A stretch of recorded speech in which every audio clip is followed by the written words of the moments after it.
Welcome, everyone. My name is Matt Reiners, co-founder of Eversound, and with me today is Samantha Lawrence, Regional Director of Operations at Brightview Senior Living. Samantha started in the industry as an activities assistant and has grown in this industry to be a memory care director, an executive director, and now a regional director of operations. Samantha and I have gotten to know each other over the past couple of years and have really bonded over our mutual love for Disney, but we will get into that. But thanks so much for joining me today, Samantha. Thank you for having me. I'm very excited to be here. Awesome. Well, we'll jump into it. For years, the senior living industry has urged preparation for this silver tsunami that's going to be threatening senior housing availability, although this is yet to come to fruition. Since the pandemic, do you still feel that this threat is still relevant? I think that this pandemic, fortunately or unfortunately for many people, pointed out the great benefits of being in a senior living community. Whether it's independent living, assisted living, or memory care needs, individuals that resided in our communities that were a little bit more independent, let's say, when this whole thing started, a lot of them realized how much they needed and appreciated the very basic things like meal preparation and housekeeping and engagement that we did very successfully door to door through technology, through, hallway programs. I mean, all kinds of different things that were keeping people engaged during this very difficult time. They grew to appreciate that and tell their friends about it and say, gosh, I felt safe, I felt cared for, and somehow engaged in the midst of this really difficult time.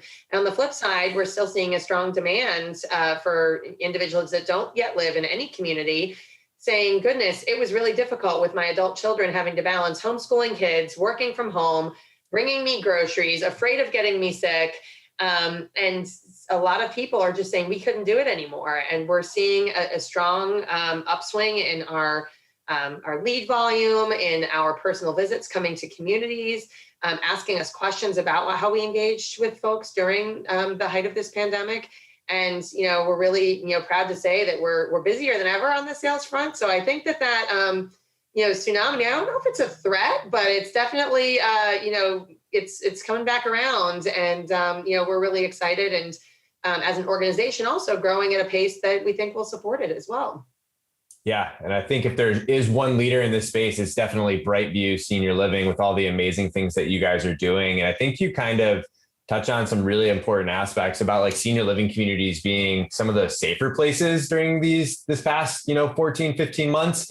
The news always likes to highlight the negative things. It's unfortunate, the whole motto, if it bleeds, it leads, unfortunately. But it's really interesting to see and how people are still asking questions about how you were engaging people during the pandemic. And, I know you said you're busier than ever now, which is awesome. I'm so happy to hear that.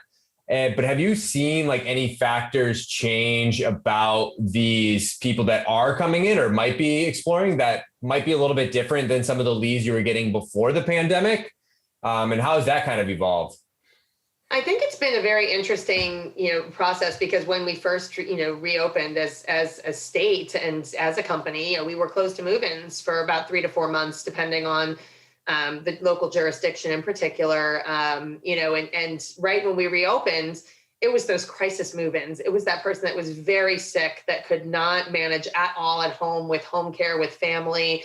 And that really shifted, our expectation of what we were going to be welcoming into our community initially, because other people said, you know what, I'm going to wait until, it's a more vibrant social environment because I'm fine at home. And that's what I'm looking for when I move to a community. And, as with, we continue to slowly open up our own communities with our protocol. We're fortunate to have Tammy Curry, our Vice President of Health and Wellness, involved with the Argentum Task Force that came up with the recommendations to safely reopen communal dining, communal activities, just life in our communities. And then advocating with our states and local jurisdictions on what that looks like. And now that we're kind of turning that corner as far as having been able to reopen to communal activities, communal dining, we're back to seeing that person again that's really interested in that social environment and the person that is coming because they want to live the next chapter of their life in a communal setting. And it's really exciting. So, we're still seeing kind of a mixture of folks that just really can't do it at home anymore for physical reasons. But we're really seeing a huge uptick in those that really want that that vibrancy that we offer in all of our communities. Yeah. And I'm curious if you ever, because senior living's number one competition has always been aging in place, right? And like, to me, the communal setting just seems so important. I mean, with all these studies around social isolation and what that can impact one's quality of life. But, if you do come across, do you ever come across adult children whose parents want to continue to age in place? And, how do you kind of sway them from that opinion? Or if there's any best practices that you've learned? That's a great question. I think that it's what's funny is that we've seen both extremes where there's an adult child that really wants mom or dad or aunt or uncle or whomever to move, and the senior doesn't want to. And there's some situations, especially now, where the senior wants to move, and it's the adult child that's saying, whoa, whoa, whoa, I don't know if these places are safe. And their understanding from friends, from their reading between the lines of what they've dealt with in this pandemic. So it's, I think that we've had a lot of situations where those two parties are opposing one way or another. I think when it's the adult child that is wanting it and the senior isn't, one of the great things is now we have the ability to, invite them in for, a personal visit where they see vibrancy in the community and feel it, and spend time with our resident ambassadors again when, our communities have very high rates of vaccination amongst residents and associates now, as well as the general population in many of the states that we operate in. So, those folks that are able to see what they aren't sure about is going up, which is wonderful. I think that I feel our seasoned sales directors, the training that we have especially focused on this year, we did not let go of that with them. We moved things to a virtual format with them to make sure that they understand all of the objections and successful ways to overcome those. And really, I think our teams do an incredible job of embracing the other leaders on their teams. The activities leaders that we call our Vibrant Living directors, the Wellspring Village directors, which are our memory care directors, the nurses, the dining services directors, they really look to see what is that objection or that thing that the individual is not sure about. And if it's food, giving that person a great meal to go to take home that evening and share with their family, with our signature sweet in it, maybe a bottle of wine, whatever is great for that person. And, one of our communities actually recently had someone that was not sure turn into a move-in over that. So, wow. Just really, doing some of those very personalized things that, show that individual that we are hearing what they want to see, what they're concerned about, and what's going to make us a great place to live for that individual. Yeah. And I love how it's really a whole community initiative, right? It's not just one person's job or responsibility. And I love how you're getting dining involved and the whole idea of sending, the signature suite or the bottle of wine. I might have to go take a tour myself here. Hey, absolutely. We'll get you that Disney turkey leg, whatever you want. Speaking my language. I like it. And so, another thing that I've seen or experienced too, and I'm sure you guys have seen this on the front lines is, I think we all know that innovation, technology in senior living has been slow, but over the past, this COVID-19 era, I guess we can call it, new technologies, innovation, processes have really spiked in like unprecedented ways. And I'm curious from your standpoint, because you've kind of seen everything, Samantha. You've got an awesome, really unique story where you've really grown in this industry, but I'm curious where you see opportunities for even more senior living innovation. Yeah, well, this year was definitely the year for technology for the whole world, and especially in senior living. We first and foremost, when you were closed to visitation, FaceTime, Zoom, Teams, whatever way we could get in touch with residents' families to make sure that they stay connected. One of the things that I'm very proud that Brightview did during this pandemic is instead of scaling back on staff, we added a position. We added something called the hospitality assistant. And that was somebody that was literally your catch-all. Their main focus was resident engagement. And if there's somebody that was struggling with isolation more than others, they might do one-to-one programs with them. If they were feeling more lonely, they would, spend some time with them, take them for a walk, whatever the case might be. But then they would also coordinate those family visits that were virtual. So they kind of became that go-to person for technology in the community in many respects. People that were trying to, especially around the holidays.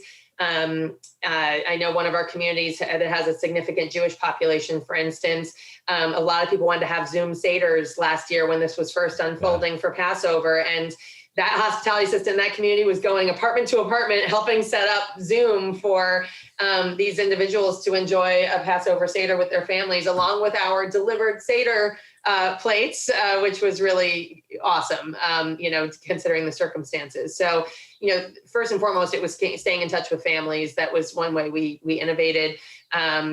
As I know many others did in this industry. Coming into our communities, though, obviously the concierge's job, that receptionist, frontline person, changed because we had to screen every visitor. And late last year and leading into early this year, all of our communities now have something called AccuShield, so that when they come in, it's an automatic tablet that screens every visitor. It asks them the screening questions. It'll scan their forehead to take their temperature.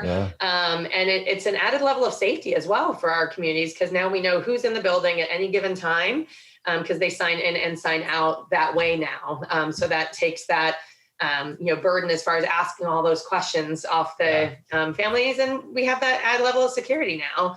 And I think, products like yours, Eversound, that really helped us to keep our residents engaged when we did things like hallway activities where you couldn't be close together. It was a great way to help people to still hear if we were doing current events, or if we were doing, bingo, which, gosh, I want bingo to go away, but everybody just loves it so much. So I know it's one of those things. Yeah, it is. So it's just, anything that could keep people as engaged as possible during this period. We certainly have and continue to research as an organization, but I think that the industry as a whole, use this pandemic to say, gosh, where are we falling short? And also, what tools do we have already that we're not using to their fullest extent? And how can we really engage with them better? Yeah. Well, and I love the idea too. And, you might not consider it innovation, but just the idea of support of your staff members. And I love when you said, a lot of the times people would cut back on the number of people that are working there, but you guys added people, which I think is just so important. And it's no wonder you guys are continued to be voted a great place to work, because there's one thing that I heard from communities is like people's hours are getting cut, number of people are getting cut, even though expectations of what you need to do was so exponentially increased. So that's awesome to hear you guys are doing that. And even the innovation of more people, right? It's just like a simple concept, but super powerful and really provides that support to people on the front lines. And Samantha here, I'm curious too, if you were to leave other senior living leaders with 3 key takeaways to guide them over this next 12, 24 months, what would you say?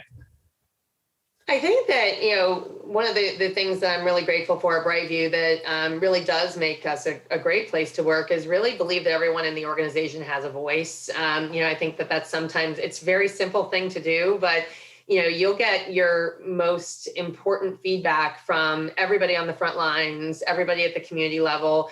And on the flip side, people that aren't in it every day will see things from a fresh perspective that can help the communities better understand something when, they need to look at it from a bigger picture perspective. So I think that, embracing communication and embracing that all of those voices are very important to decision-making and to delivering excellent care and services to our residents and families is one of the most important things that I think we did very well during the course of this pandemic. We and beyond, so I think that as we continue our recovery efforts as a company and as an industry, I think that that's, certainly the first and foremost thing that's important.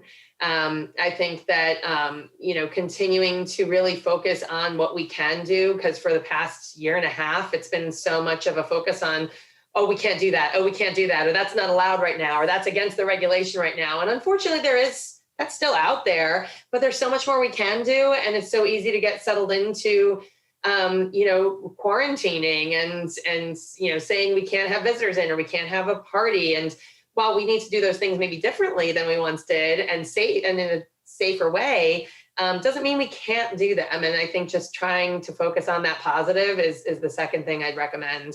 And the third thing I'd recommend is just really, spending time with the residents. I know that a lot of times, especially in this period, because they were all quarantined, we got into this routine of us all kind of being quarantined to a degree, because we would meet in communities that were empty, and we would, go about our business, without seeing a resident in a given day sometimes, if you were in a more administrative role. And these residents, one of the most powerful things we did is, since we couldn't as a company gather for our annual leadership conference this year, we did a virtual one. And there were some regional team members that helped to make some incredible videos compiled of residents and associates and their feedback on the pandemic. And I don't think there was a dry eye in the house with how these residents feel about what we did for them in this period of time.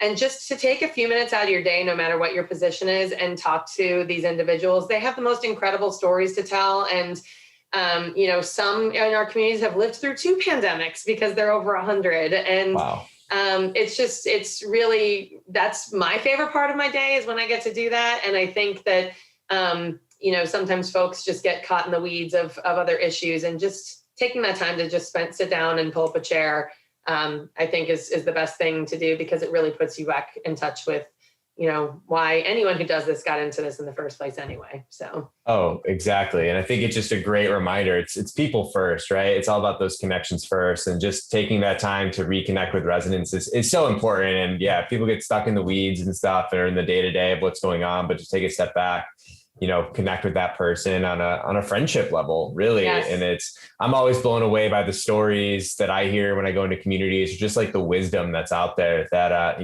lot of the times it's just kind of thrown to the side, unfortunately. But last question, arguably the most important, Samantha. So we bond over Disney, but what is your favorite Disney story or movie? Oh, Cinderella, hands down. That's not even a question. I love it. Cinderella is, she's a strong woman. I'm telling you, she went after what she wanted. And I have great memories of that movie when I was a kid and visiting the park. I would stand outside, shout out to my dad, who would stand out looking at the castle for hours with me, because I was convinced the light is on up there. It's going to go out and she's going to come out and we're going to run into her. Yeah. And he's like, well, I think she's getting ready for the next parade. And nope, he just stayed there. I did not ever see her there, but a couple of years ago, I turned into a 3-year-old when I rounded the corner getting off of a boat going over to Epcot from another park, and she and the prince were leaving, and I may have turned into a 3 or 4-year-old child. I love it. So. I love it. Hey, we're all children at heart, right? I love Absolutely. It. Well, thank you so much, you? Samantha. Oh, for me, I would have to go. Well, I guess Pixar doesn't count, so I'd have to go with The Lion King, classic. Just because I know every lyric to every song. So I'm all about it. So I would have to go with that one. But good choice. Have you seen the Broadway show? I've not seen the Broadway show. I have not. I'll need to see that. I've only seen the live action stuff. It's been a slow past 14 months. Hopefully soon. Hopefully we'll go to see that. Hopefully soon. Broadway's coming back. So I know. I'm pumped. I'm ready to go see Hamilton now. I listen to the soundtrack all the time. But, it's excellent. Yeah. Awesome. Well, Samantha, thanks so much for joining me here today, and hope to run into you here soon. I hope so too. Thank you so much for your time, Matt.